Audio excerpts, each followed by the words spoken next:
Type jupyter.org into your search bar. Hit enter. Scroll down until you see Try it in your browser. Click on it. Click on Try Classic Notebook.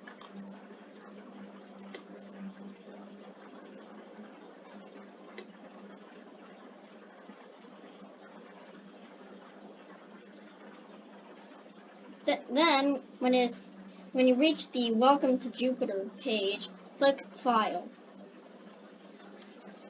and click Notebook. Then click on Python 3.